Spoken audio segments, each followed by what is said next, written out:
온유하우스 매일 묵상 5월 29일 묵상을 시작하겠습니다. 오늘은 요한복음 6장의 마지막 부분을 읽고 묵상을 이어가겠습니다. 오늘 묵상의 제목은 나는 왜 예수님께 실망했습니까? 입니다. 오늘의 말씀을 읽겠습니다. 요한복음 6장 60절에서 71절입니다. 제자 중 여럿이 듣고 말하되 이 말씀은 어렵도다 누가 들을 수 있느냐 한데 예수께서 스스로 제자들이 이 말씀에 대하여 수근거리는 줄 아시고 이르시되 이 말이 너희에게 걸림이 되느냐 그러면 너희는 인자가 이전에 있던 곳으로 올라가는 것을 본다면 어떻게 하겠느냐 살리는 것은 영이니 육은 무익하니라 내가 너희에게 이른 말은 영이요 생명이라 그러나 너희 중에 믿지 아니하는 자들이 있느니라 하시니 이는 예수께서 믿지 아니하는 자들이 누구며 자기를 팔 자가 누구인지 처음부터 아심이로라 또 이르시되 그러므로 전에 너희에게 말하기를 내 아버지께서 오게 하여 주지 아니하시면 누구든지 내게 올 수 없다 하였노라 하시니라. 그때부터 그의 제자 중에서 많은 사람이 떠나가고 다시 그와 함께 다니지 아니하더라. 예수께서 12 제자에게 이르시되 너희도 가려느냐? 시몬 베드로가 대답하되 주여 영생의 말씀이 주께 있사오니 우리가 누구에게로 가오리이까? 우리가 주는 하나님의 거룩하신 자이신 줄 믿고 알았사옵나이다. 예수께서 대답하시되 내가 너희 12를 택하지 아니하였느냐? 그러나 너희 중에 한 사람은 마귀니라 하시니 이 말씀은 가룟 시몬의 아들 유다를 가리키심이라. 그는 12 중에 하나로 예수를 팔 자로라. 아멘. 오늘의 묵상을 함께 나누겠습니다. 많은 사람들이 신앙을 가지고 예수님을 믿다가 실족하여 세상으로 돌아가곤 합니다. 이들이 예수님께 실망하는 이유는 여러 가지가 있습니다. 예수님을 믿어도 아무런 변화나 감동이 없을 때, 예수님을 믿는데도 삶의 문제가 여전히 해결되지 않을 때, 예수님을 믿었는데 오히려 세상에서 어려움을 당할 때 우리는 예수님에게 실망하고 예수님을 떠나가게 됩니다. 요한복음 6장의 유대인들도 마찬가지입니다. 이들은 예수님이 일으키신 오병이어의 기적을 보고 예수님을 따랐습니다. 예수님을 따르면 예수님께서 육신의 문제를 해결해 주실 것이라고 생각했습니다. 더 나아가 그분이 왕이 되시면 정치적인 문제까지 해결해 주실 것이라고 기대했습니다. 그러나 예수님은 육신의 떡 대신 영혼을 살리는 생명의 떡에 대해서 말씀하십니다. 더 나아가 예수님은 이제 자신이 하나님에게서 와서 다시금 하나님께 돌아가는 존재임을 말씀하십니다.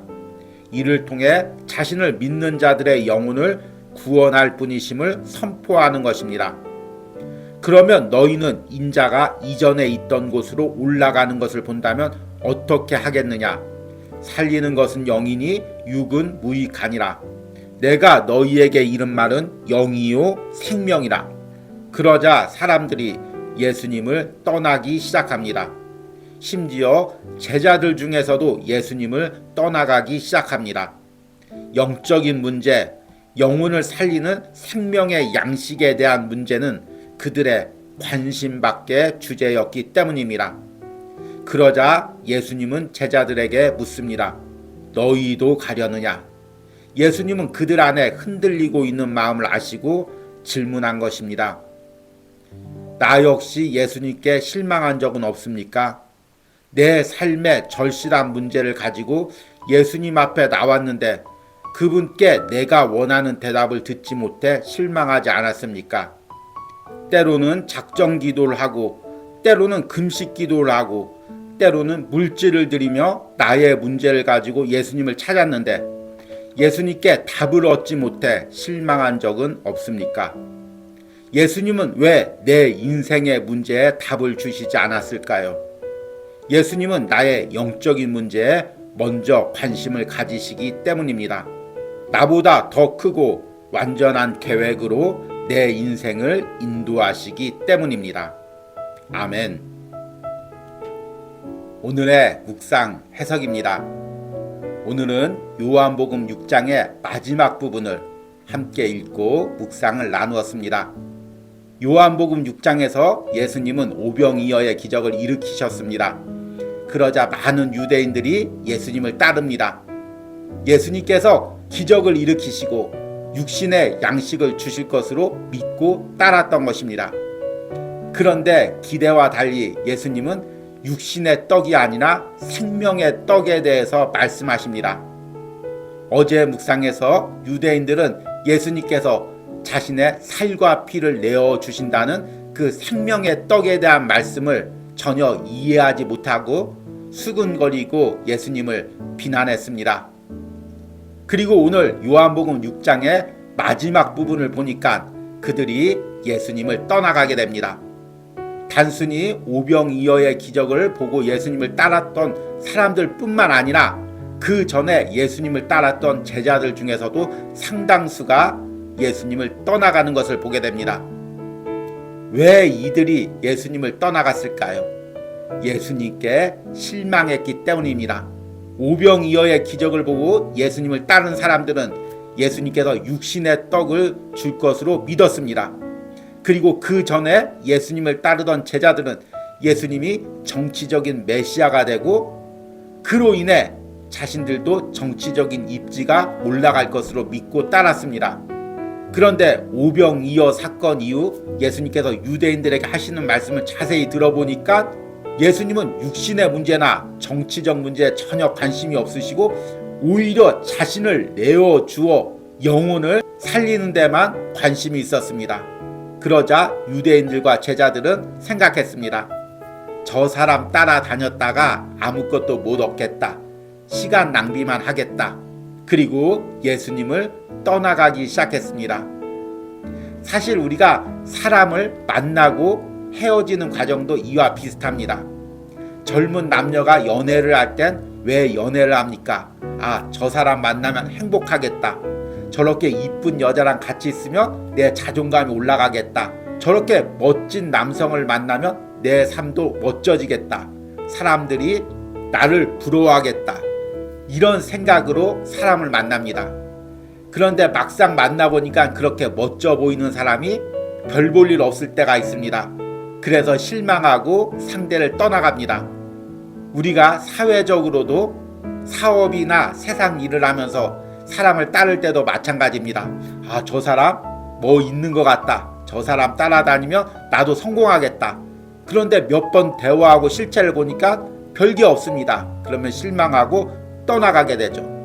흔히 정치적인 것도 마찬가지죠. 저 사람 대단하겠다. 따르다가 인간적인 모습을 보고 실망하고 떠나가게 됩니다. 그런데 우리가 예수님을 따를 때도 이런 인간적인 생각으로 따를 때가 많이 있습니다. 내가 예수님 잘 믿으면 예수님이 내 삶의 문제를 해결해 주시겠지. 내가 예수님 잘 믿으면 내가 평안하고 행복하겠지. 내가 예수님께 이 문제를 가지고 절실히 기도하면 예수님께서 이 문제를 해결해 주시겠지. 이런 기대감으로 예수님을 믿습니다. 그러다가 예수님께 실망하고 예수님을 떠나가는 경우가 많이 있습니다. 실질적으로 이런 마음으로 교회에 왔다가 신앙을 버리고 떠나가는 사람도 많이 있고, 지금 신앙생활하고 있는 많은 사람들 중에서도 이런 실망감과 실족의 시기를 거쳐서 신앙을 지킨 경우가 많이 있습니다. 나는 언제 예수님께 실망했습니까? 가정의 문제, 자녀의 문제, 내 삶의 문제를 놓고 절실히 기도했는데도 예수님께서 답을 들어주시지 않은 적이 언제였습니까? 그런데 한번 곰곰이 생각해 보시기 바랍니다. 예수님께서 왜 내 요청과 기도를 들어주시지 않았을까요? 예수님이 능력이 없어서일까요? 예수님이 할 수 없어서일까요? 요한복음 6장에서 예수님은 떡 5덩어리와 물고기 2마리로 5,000명을 넘게 먹이는 기적을 행하셨습니다. 유대인들이 지금 먹을 걸 달라고 했을 때 충분히 그들에게 그런 기적을 반복할 수가 있으셨습니다. 그런데 왜 기적을 행하지 않으시고 그들이 이해하지 못하는 생명의 떡, 영혼의 양식을 이야기하셨을까요? 예수님은 한두 번 그들의 육체적인 요구를 들어주고 끝낼 뿐이 아니셨기 때문입니다. 예수님은 그들의 영혼을 구원하러 이 땅에 오신 하나님의 아들이시기 때문입니다. 이것은 나에게도 똑같이 적용됩니다. 예수님께서 왜 내 기도를 쉽게 안 들어주셨을까요? 예수님은 나의 육신의 문제보다 영적인 문제에 더 관심을 가지고 계십니다. 때로는 지금 이 문제가 내게는 절실해 보여도 그것이 내 영혼에 도움이 되지 않을 수도 있습니다. 지금이 아니라 나중에 기도를 들어주심으로써 예수님의 계획을 더 완벽하게 이루어 가시려는 계획이 있을 수가 있습니다. 아니면 지금 내가 전혀 이 땅에서는 이해하지 못하지만 하늘나라 갔을 때 예수님께서 내 기도를 들어주시지 않은 이유를 깨닫게 해주실 것입니다. 그때까지 우리는 예수님이 내 영혼을 살리시고 내 영혼에 풍성한 양식을 주시는 분으로 믿고 따라야 합니다. 눈에 보이는 기도에 응답이 없다고 해서 쉽게 예수님을 실망하고 세상 사람들처럼 예수님을 떠나가지 않기를 바랍니다. 오늘 예수님은 남은 12제자에게 물으십니다. 너희도 나를 떠나가려느냐? 그때 베드로가 대답합니다. 주여, 영생의 말씀이 주께 있사오니 우리가 누구에게 가오리까? 여러분, 내 육신의 기도가 들어지지 않아서 실망했을 때 예수님께서 내게 너도 떠나가려느냐 물을 때 우리는 무엇이라고 대답하겠습니까? 주님, 영생의 말씀이 주께 있습니다. 내 영혼을 살리고 내 영혼을 풍족케 하시는 그 말씀이 주님께로부터 나옵니다. 그래서 나는 주님을 믿고 끝까지 따르겠습니다. 이렇게 고백하시는 여러분들이 되시기를 바랍니다. 오늘의 적용과 기도입니다. 내 삶의 문제를 가지고 예수님께 기도하다가 예수님께 실망한 적은 언제입니까? 그리고 그때 나의 초점은 어디에 맞추어져 있었습니까? 이제 성령께서 내 안에 영적인 시각을 열어 예수님이 주시는 영혼의 양식의 소중함을 먼저 볼 수 있는 은혜를 달라고 기도하시기 바랍니다. 우리 함께 기도하겠습니다. 많은 무리가 예수님을 떠나갔을 때 남은 제자들에게 예수님께서 이렇게 물으셨습니다. 너희도 가려느냐? 그때 베드로가 대답했습니다. 주여, 영생의 말씀이 주께 있사오니 우리가 누구에게로 가오리까? 주님, 많은 사람들이 예수님을 믿다가 자신의 기도가 응답되지 않고 자신의 세상적인 욕망이 채워지지 않자 예수님을 떠나갑니다. 신앙을 버립니다. 나 역시 이렇게 흔들릴 때가 있었음을 고백합니다. 그때마다 내 심령 속에서 주님이 물으셨습니다. 너도 가려느냐? 아닙니다, 주님. 나는 주님을 떠나지 않겠습니다. 끝까지 주님을 믿고 신뢰하겠습니다. 주님께서 주신 이 귀한 사명, 주님께서 가라고 하신 이 귀한 헌신의 길, 주님의 말씀을 듣고 주님을 예배하는 삶, 이 삶에서 떠나지 않겠습니다. 끝까지 주님 따르겠습니다. 눈에 보이는 증거가 없어도 세상적인 이익이 없어도 사람들의 조롱과 멸시가 있을지라도 나는 주님을 떠나지 않겠습니다. 주님이 내 영혼을 살리시고 날마다 내 영혼을 풍성하게 채워주시는 생명의 양식을 주시는 분이시기 때문입니다. 오늘 묵상에 동참하는 모든 성도들이 이 마음으로 끝까지 주님을 따르는 은혜가 있게 하여 주시옵소서. 예수님의 이름으로 기도했습니다. 아멘.